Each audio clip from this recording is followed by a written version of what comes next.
Encabeçado pela China de Xi Jinping, o BRICS, que anteriormente era um bloco formado por Brasil, Rússia, Índia, China, com a posterior entrada da África do Sul, terá a partir de janeiro do ano que vem mais 6 novos membros. Com isso, o BRICS se torna responsável por quase 30% do PIB global, 46% da produção de petróleo e tem quase 50% da população mundial dentro de um dos países que compõem o bloco. Será que com isso o BRICS ele pode ameaçar a hegemonia do G7, até da economia americana? É sobre isso que falaremos no vídeo de hoje. E aí pessoal do Você Mais Rico, quem fala aqui é Bruno Perini, criador do canal. E antes de entrar no assunto do vídeo, estou aqui com o Fábio Fares para falar dessa questão dos BRICS. Vou lembrá-los da segunda turma do Viver de Renda no exterior, que será aberta no dia 9 de outubro. Então você, brasileiro, que mora no exterior, já não é mais residente fiscal aqui no Brasil, que queria aprender a investir, mas sempre via produtos educacionais que até te ensinavam a investir lá fora, mas não com tanta profundidade e também não te mostrando o que acontece na parte dos impostos, agora nós temos um produto para você. Na verdade, já na segunda turma, sendo que a primeira foi um sucesso, um NPS de 91, muita satisfação, vários alunos mandaram incríveis depoimentos para o Fábio, ele está postando no Instagram dele. Então, para quem quiser aprender a investir de maneira global, mesmo não sendo mais residente fiscal aqui no Brasil, o que travava muita gente, Viver de Renda no Exterior é para você. Para mais informações, a link aqui aparecendo na descrição, esperamos ver vários de vocês na turma. Agora, Fábio, falando sobre essa questão dos BRICS. Então nós tínhamos esse bloco anteriormente formado por Brasil, Rússia, Índia, China e África do Sul, que já era em si um bloco bem heterogêneo, e de repente mais 6 países entrando: Argentina, Egito, Etiópia, Arábia Saudita, Emirados Árabes Unidos e Irã. O que você enxerga nesse bloco? Realmente é alguma coisa que vai funcionar? O BRICS é algo que dá para acreditar ou simplesmente é quase como um slogan, como já viu algumas pessoas falando? Ele tem uma história interessante e a gente tem que lembrar uma coisa. Lá atrás, quando eles surgem porque eles se retroalimentam. Eles surgem no momento onde a China está crescendo a um ritmo de 2 dígitos, comprando tudo que o BRICS tem de melhor, que são as commodities. O resto vem na rebarba disso. Até impressionante que o México só não entra no BRICS porque o vizinho dele não deixa. Porque o México faria todo sentido para entrar nessa turma, né? Agora, nesse rearranjo, eles ganham um membro que é interessante, que é a Arábia Saudita, que agora tem o petróleo, então assim, a hegemonia de commodities fica mais forte do lado deles, e traz o Irã, que é para mais causar problema com a base do G7, principalmente Estados Unidos.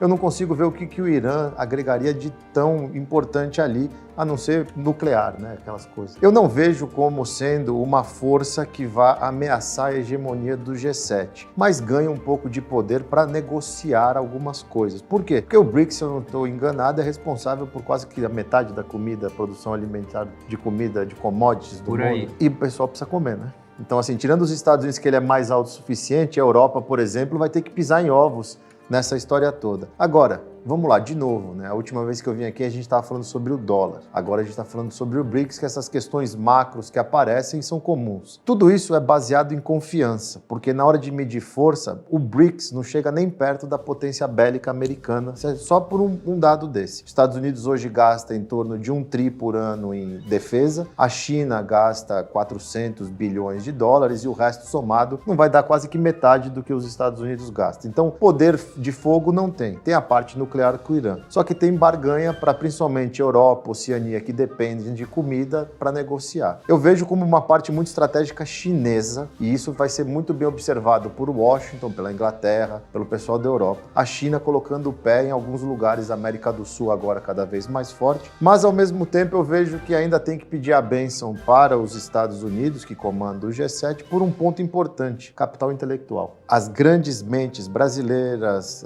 argentinas, que sejam agora, mesmo da Índia, eles estão nos Estados Unidos. Então isso assim acaba mostrando que peca num aspecto. Eles não vão, eu não duvido que o indiano vai voltar para a Índia, que o chinês que está bem nos Estados Unidos vai voltar para a China, porque não tem, ele saiu por um motivo. Então nisso eu não me preocupo tanto, mas vai ser interessante ver os acordos comerciais, porque agora você tem mais força para barganhar de um lado. Qual que é a visão, você que mora nos Estados Unidos já há bastante tempo, do americano sobre isso? Tem sido noticiado lá ou não? Passa simplesmente à margem? Passa-se em canais específicos, porque os Estados Unidos ainda, né, vive um caos do lado dele e que ele precisa lidar. E querendo ou não, agora a gente está entrando em eleição. A coisa que mais sai nos Estados Unidos nos últimos 2 meses é: o Trump vai ser preso ou não. Só. porque o resto é secundário para o americano. Eles estão muito mais preocupados com a política monetária e a condução dela para um ano eleitoral do que com o resto do mundo. A hegemonia americana dentro dos Estados Unidos ainda é como se fosse a gente a maior potência do mundo e todo mundo vai respeitar a gente. E os canais alimentam um pouco isso, o que na minha concepção é errado porque a internet rebate. E o americano hoje tem a internet. O que preocupa o americano? A eleição, a inflação, que eles não estão entendendo. Hoje a gente viu um número de dívida de cartão de crédito acima de 1 trilhão, com os juros no high, então isso é preocupante. Em relação ao resto, China. Hoje o grande noticiário americano é sempre coisas relacionadas à China. As relações americanas, tivemos aquele problema que a Yellen foi para a China resolver algumas coisas e tomou chá de cogumelo. Isso passou até na Oprah. Até em canais de programas tipo Ana Maria Braga de lá, que não tem nada, ficaram falando sobre isso, de como uma mulher vai lá e sofre um negócio desse. A China virou o inimigo comum americano, como eu acho que era a Rússia lá na Guerra Fria. Você enxerga que isso uniu um pouco os Estados Unidos? Porque você tem muito embate lá entre republicanos e democratas, um país muito dividido, similar ao que temos aqui, só que o Brasil não tem um grande inimigo externo para unir a população. Você acha que isso está acontecendo lá? Isso ajuda um pouco, porém, acaba colocando o Biden e a liderança dele na parte internacional em más lençóis, porque sempre que os Estados Unidos estão estreitando os laços com a China em alguns aspectos, o Biden faz um comentário que o Xi Jinping é um ditador, que a China é uma da democracia, que é um socialismo. E aí fica todo mundo assim, não era para falar agora, entendeu? Então tem esse aspecto. E do outro lado, a gente tem um candidato que está liderando por muito as pesquisas, que é o Trump, do lado dos republicanos, com mais de 40% de vantagem, que fala que vai resolver tudo no primeiro dia. E aí todo mundo fala, tá, você vai resolver como? Ele vai resolver a guerra da Ucrânia e o problema da China num dia. E a gente sabe que é aquela resolução que não é mais amigável, que põe panos quentes, é bem disruptiva. Então todo mundo fica um pouco preocupado, mas o americano em si vê a China como inimigo comum. E aí entrando nessa questão dos BRICS, né? Porque muita gente vê como simplesmente uma expansão da área de influência da China. Porque se a gente pega esses 6 novos países entrantes, a Argentina é de se imaginar que o Brasil defendeu a entrada. Porque seria um país sul-americano, uma cultura próxima da nossa, um país amigo e até em termos ideológicos com governos que conversam bastante entre si, né? O Lula aqui e o Alberto Fernandes lá, pelo menos por enquanto, né? Daqui a pouco teremos eleição na Argentina, pode ser que ganhe um candidato com ideias muito diferentes das do Fernandes agora, mas se você pega os outros, poxa, Egito, Etiópia, aí Arábia Saudita e Irã, que inclusive são países que travavam guerras por procuração em alguns outros territórios, e tem os Emirados Árabes Unidos. Então, culturalmente, são países muito diferentes, inclusive com rixas entre si. Se você pega, por exemplo, Etiópia e Egito, parte das nascentes que dão origem ao Rio Nilo estão na Etiópia, foram represadas pelos etíopes, e isso afeta a produção do Egito, né, que depende exatamente daquele rio. Só que se você vê em comum, a China é o principal parceiro comercial de todos esses países. Antes da entrada de Arábia Saudita e Irã nos BRICS, eles já tinham feito um acordo para poder pagar pelas exportações desses países em yuan. Então, você acha que isso é só aumento da área de influência da China? Porque tá parecendo que os BRICS, a letra mais importante, já era em termos econômicos, mas até em termos agora políticos, é que a China está escolhendo quem entra lá para simplesmente falar, não, esse pessoal tem que estar mais próximo de mim. A China, ela tá o que a gente chama de comendo pelas beiradas. E uma das coisas que, se a gente for olhar, tirando a parte política, ela tem o controle da comida no mundo hoje. Dentro do BRICS e dentro dos outros acordos lá, a rota da seda e tudo mais, a China está muito forte nisso. E com esse papo, que foi muito importante ter acontecido da maneira que aconteceu, porque quando ela vê os Estados Unidos tirando a Rússia do jogo durante a guerra, ela está fora do SWIFT, e a gente sabe que isso tira o país de qualquer meio de transação, porque o SWIFT é o meio de transação mais usado para as moedas para poder negociar. Quando a China percebe isso, o que ela faz? Ela acelera esses acordos, porque veja que interessante, a gente sai de uma pandemia onde, teoricamente, se quisesse apontar um culpado, era a China, que causou tudo isso. E ninguém nem mais fala disso, e o inimigo comum de todo mundo virou os Estados Unidos pelo que fez com a Rússia, que durante essa guerra, de isolar a Rússia do mundo. A China se aproveita disso tudo e vai fazendo acordos bilaterais e vai indo. Uma maneira de se financiar, mas de ganhar poder de barganha. Por quê? Qual que é o nosso grande medo daqui para frente, nos próximos anos? é uma guerra China e Estados Unidos. Ela tem o controle da comida, agora com a Arábia Saudita, que está pé da vida com o Biden e vem tomando iniciativas para prejudicar os Estados Unidos, seja via petróleo, seja via vender os títulos do governo americano e se unindo um pouco à China, é uma maneira de dar um recado para os Estados Unidos que ou a gente chega num acordo, vamos sentar para conversar, ou a gente está ficando eles contra eu e pode piorar a situação. Numa possível guerra, menos pessoas iriam apoiar os Estados Unidos porque tem aquele apelo, Taiwan é chinês, você não tem que se meter. Então você começa a ver um acordo sendo costurado que você fala assim, tá todo mundo tomando um lado. E aqui os Estados Unidos manda a gente para a China para apaziguar, para melhorar, só que o governo, na hora de se pronunciar, toma atitudes contrárias, que fica aqui, peraí, mas por que você mandou o cara lá para resolver tal coisa? O Blinken ficou lá quase 2 semanas, depois foi a Yellen, depois foi aquele senhor de quase 100 anos, foi até a China para conversar com o Xi Jinping, para pôr panos quentes. E o Biden, na primeira entrevista, fala, não, ele é um ditador, ele é um genocida. Você fala assim, cara, vocês estão fazendo todo esse esforço, você está falando uma coisa dessa? É aquela coisa, o americano é patriota, mas ao mesmo tempo o americano não quer uma guerra, porque hoje em dia a gente tem muitos problemas nos Estados Unidos financeiros que uma guerra custa caro. Já tem até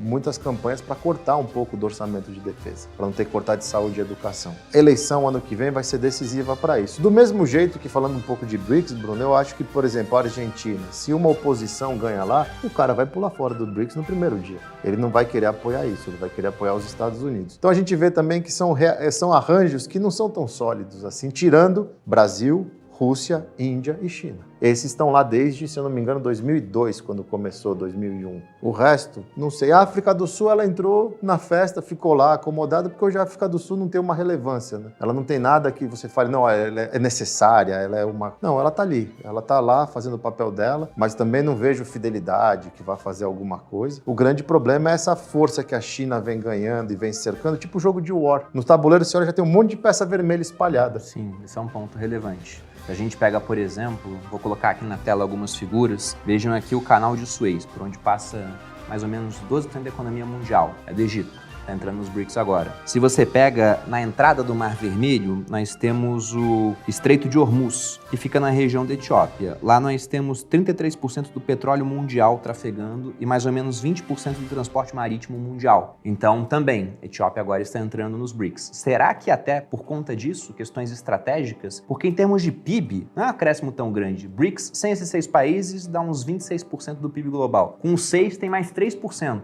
Aí se você pega outro estreito também que é muito importante, o Estreito de Bab el-Mandab, que é na região dos Emirados Árabes Unidos, que também entrou para os BRICS. Então, parece que a China está colocando pecinhas em um tabuleiro se preparando para alguma coisa maior. Só que aí eu ia te perguntar, o que tem de sólido de colaboração entre os BRICS? Porque é um slogan muito conhecido, a gente sabe que eles fazem reuniões, tem um banco em comum, que inclusive é presidido hoje pela nossa ex-presidente Dilma Rousseff, mas tem alguma coisa sólida realmente em termos de acordos bilaterais ou não? Ainda não. A gente vai ver agora, nos próximos passos. Por quê? Hoje nós temos os presidentes dos membros antigos dos BRICS mais unidos. Lá atrás, os presidentes surfaram com a China aquele crescimento cavalar. E aí todo mundo é amigo. Na hora do dinheiro abundante, todo mundo é amigo. Agora existe o inimigo comum e que nós aqui no Brasil temos um governo que ele é mais aliado à China do que aos Estados Unidos, mais aliado à Rússia do que à Ucrânia, o que vai afastando Estados Unidos e G7. A gente já viu isso, até nas reuniões, o pessoal meio que deixando o Brasil um pouco mais isolado, críticas à postura do presidente. O presidente da OECD, se eu não me engano, falou um monte, falou que tinha que separar o Brasil, que esses discursos não estão funcionando. A gente percebe que o alinhamento ideológico dos presidentes, membros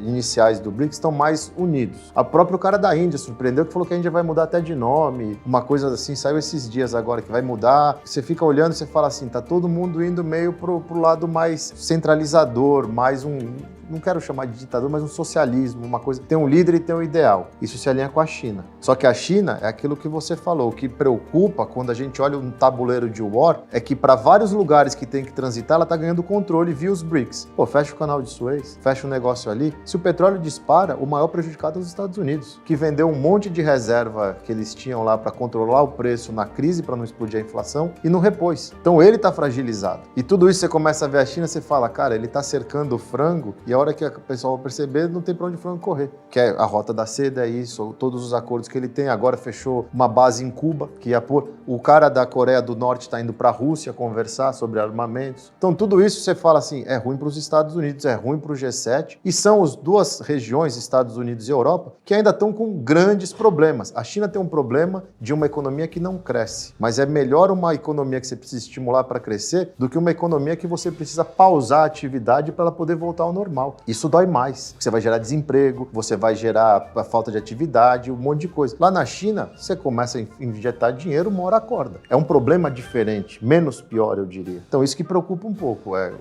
Inevitavelmente, aí você começa a olhar e fala, cara, vai ter guerra. E para o mundo não era bom uma guerra. Porque hoje em dia, com um dronezinho, você causa um baita de um estrago. Porque eu não sei a sua percepção. Para mim, a próxima guerra não vai ter soldado indo para lugar nenhum. É uma guerra digital, tecnológica, que vai ser com drone, com míssil de longa distância, e tá todo mundo vulnerável. A minha percepção é que a gente vai ter uma guerra. Não agora, né, imediatamente, mas se você pega... Eu gosto sempre de comparar, por exemplo, a década de 30, do século passado, né, século 20. Pega 1930, bem no comecinho, não tinha começado a dar problema ainda, mas já tinha cheiro de problema no ar. Só que se você pega os livros daquela época, ninguém falava, não, daqui a 15 anos, né? Aliás, daqui a 10 anos vai estar começando uma guerra e vai ser o maior conflito bélico da história da humanidade. Não, só quando eu estava em cima do laço é que você viu, por exemplo, taxas de juros começando a se mexer. Antes o pessoal não acreditava que iria ter uma guerra. Só que se agora a gente pega a movimentação da China, até fora BRICS, né? Se você olha o que aconteceu antes, poxa, os Estados Unidos tem uma vantagem, além da questão bélica, em termos estratégicos, é que é um país que ele é autossuficiente do ponto de vista energético. Se precisar, poxa, são grandes produtores de petróleo, é que é um custo mais alto para produzir, e também no ponto de vista alimentar. A China não tem nenhum desses dois. Só que a China fechou um acordo para poder pagar na moeda que eles podem imprimir, o yuan, para comprar barril de petróleo do Irã, da Arábia Saudita, da Rússia, são grandes produtores de petróleo, comprar comida do Brasil, por exemplo. Então, parece que eles estão se preparando para alguma coisa. Será que de fato vai acontecer? Bom, eu não sei. Eu acho difícil que a gente tenha um embate desse tamanho assim, entre essas duas superpotências, e que nada venha acontecer. Talvez uma outra possibilidade é o que aconteceu com a União Soviética e Estados Unidos, né? Várias guerras, uma guerra fria acontecendo com alguns conflitos quentes, onde você tinha uma potência envolvida e um outro lado apoiado pela outra potência. Até uma possibilidade, que eu coloquei num podcast que a gente gravou há pouco tempo, ainda vai ao ar, é que você tem essa questão da Rota da Seda que você citou, que é a China emprestando dinheiro para países que, por exemplo,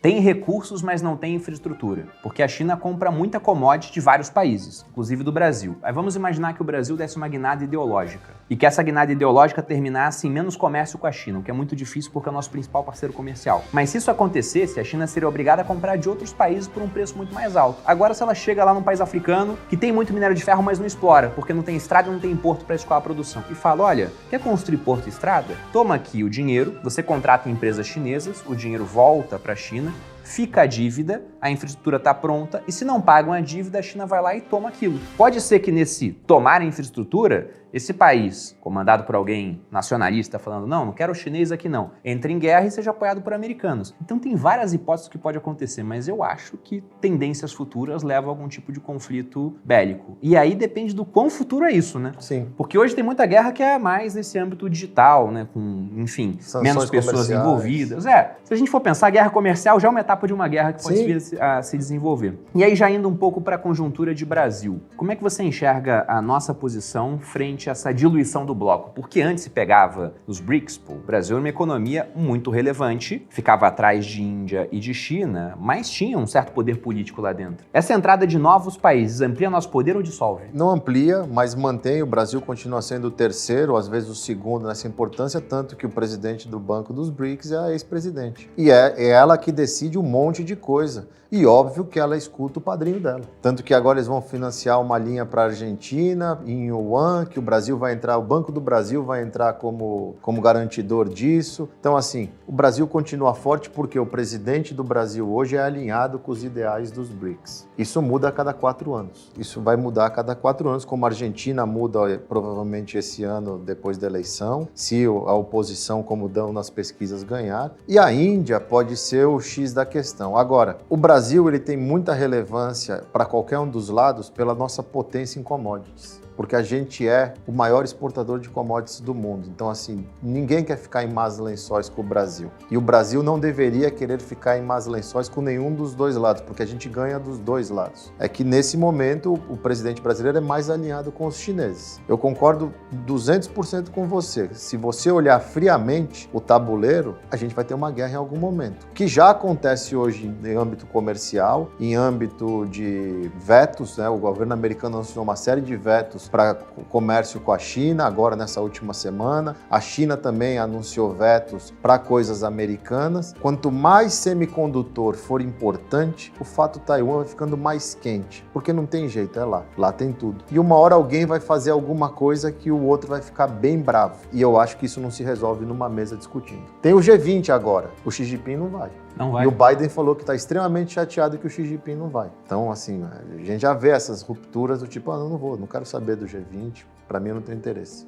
Então mais uma gota d'água num copo que parece estar enchendo. E, no final, você acha que isso, de alguma maneira, é uma ameaça, né? Essa expansão dos BRICS à hegemonia americana? Ou é só mais uma etapa de coisas que já estão rolando, mas não chega a ameaçar ainda? Eu acho que a gente está cada vez mais discutindo sobre a hegemonia americana, é aquele sinal amarelo. É aquilo que a gente fala, né? Quando a pessoa está achando, eu preciso cuidar da minha saúde, porque eu já estou vendo que estou ficando barrigudo, o colesterol está ficando alto. Você tem vários sinais, só que você não começou a cuidar da sua saúde. Eu acho que os Estados Unidos errou, e ele não errou no governo Trump, ele errou desde o governo Obama, porque vamos lembrar, o Trump não sei o quê. Quem colocou o Trump lá foi o Obama, que não conseguiu fazer um sucessor. Por que será que o americano que gostou tanto do Obama em 2 mandatos não elegeu um sucessor dele que ele queria? No caso era a Hillary, mas não conseguiram colocar ninguém no lugar para entrar um Trump. Então, desde lá de trás, os Estados Unidos vêm comendo bola em relações internacionais. O grande problema dos Estados Unidos é que, nesse meio tempo, os grandes parceiros, Inglaterra e Europa, perderam muito tempo discutindo justamente a separação deles. E a gente sabe que a Europa hoje está passando por uma crise muito mais grave do que qualquer outro lugar, dado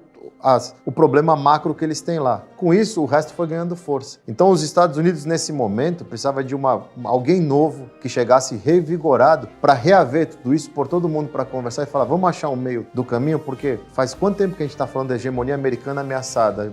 Chega uma hora que acabou, que ela vai partir, alguma coisa vai mudar. Sabe aquela coisa que é tanta história que daqui a pouco vira verdade? Eu acho que a gente está caminhando para isso. Não acho que vai ser no curto prazo, porque ainda a diferença é muito gritante, mas é perigoso, porque não seria algo que tivesse no radar. Antigamente, quando tinha isso, veio o Vietnã, foi a última vez. Assim, ele foi lá e o Vietnã perdeu, mas não deixou barato. Hoje os Estados Unidos estão se arrastando, então assim, ele precisaria, na minha opinião, rever isso, porque de tanto que falam da hegemonia americana, daqui a pouco alguém vai falar, não tem mais hegemonia americana, já se juntamos aqui e vamos dar um jeito. E eu acho isso ruim. Bom, vamos aguardar as cenas dos próximos capítulos, principalmente a partir de janeiro do ano que vem, para ver em como vai funcionar esse bloco expandido e se o BRICS ele vai passar a ser mais do que simplesmente algumas poucas reuniões com um banco envolvido para virar um bloco econômico, alguma coisa assim, né? Fábio, algum recado final para quem está assistindo? Eu queria convidar todo mundo para conhecer o Viver de Renda no Exterior. Eu acho que investir hoje, principalmente para o brasileiro, é uma necessidade, e o brasileiro que está espalhado pelo mundo, que já tem esse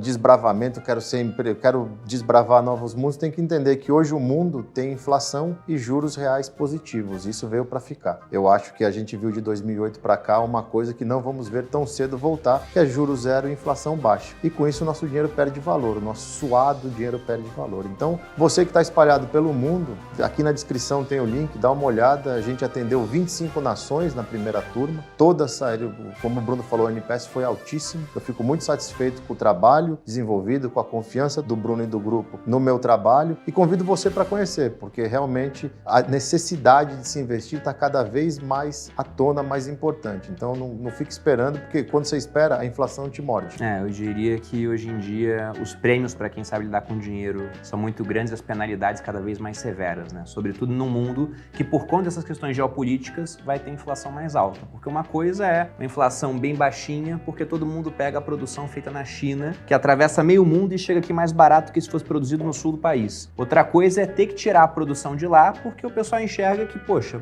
por um conflito geopolítico, algum ponto, não queremos as coisas na China. Aí vai e coloca no México, no Brasil, onde você tem um custo de mão de obra mais alto, mas você tem um território, né, mais amigável, políticas mais amigáveis. Então, realmente, o novo normal do mundo deve ser isso, uma inflação mais alta do que tínhamos antes e juros mais altos para comportar essa inflação. O que traz penalidade para quem não investe, mas traz benefício para quem sabe investir. Para quem quiser aprender a investir fora do país, sabendo essa parte fiscal, fica realmente o convite para o Viver de Renda no Exterior. Fábio, obrigado. Obrigado. Agradeço aí pela presença, agradeço a audiência também. Se você gostou desse vídeo, desse seu like, se inscreva aqui no Você é Mais Rico, nos siga nas redes sociais, vão estar aparecendo aqui no vídeo na descrição. Um grande abraço e até a próxima.